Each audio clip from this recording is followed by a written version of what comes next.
திருமணமான ஆண்கள் அனைவரும் அவசியம் பார்க்க வேண்டிய பதிவு. அதிகம் பகிரவும் செய்யுங்கள். எங்கோ யாரோ இருவருக்கு மகளாக பிறந்தாள். எனக்கு மனைவியாக வந்த பின்பு அவளுக்கென்று இருந்த ஆசைகளை, கனவுகளை எல்லாம் மறந்துவிட்டாள். இப்போது நான் அழுதால் அழுகிறாள், நான் சிரித்தால் சிரிக்கிறாள், நான் துடித்தால் துடிக்கிறாள். எனக்காகவே வாழ்கிறாள். ருசியாக உணவு சமைத்து தருகிறாள். ரகசியமாக காதல் செய்கிறாள். காலையில் நான் எழும்புவதற்கு முன்பு அவள் எழுந்து விடுகிறாள். இரவில் வீடு வருவதற்கு தாமதமானால் நான் வரும் வரை தூங்காமல் விழித்திருக்கிறாள். மாதவீடாய் வலி. அவளை கொல்லும் போதும் சிரித்துக்கொண்டே வலியினை மறக்கிறாள்.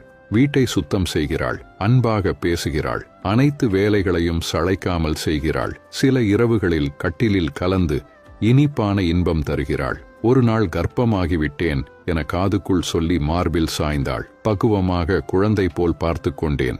அவசரமாக வைத்தியசாலைக்கு கொண்டு சென்றேன். ஒரு நர்ஸ் என்னையும் உள்ளே வர சொன்னாள். இப்போது அவள் அருகில் நான். கத்தினாள், கதறினாள், ஏதேதோ செய்தாள். வலியால் அவள் துடிப்பதை பார்த்து என்னால் தாங்க முடியவில்லை.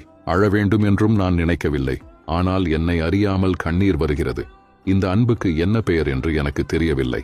சதை கிழிந்து குழந்தை வெளியில் வரும்போது அவள் அடைந்த வலியை கவிதையில் சொல்லிவிட முடியாது.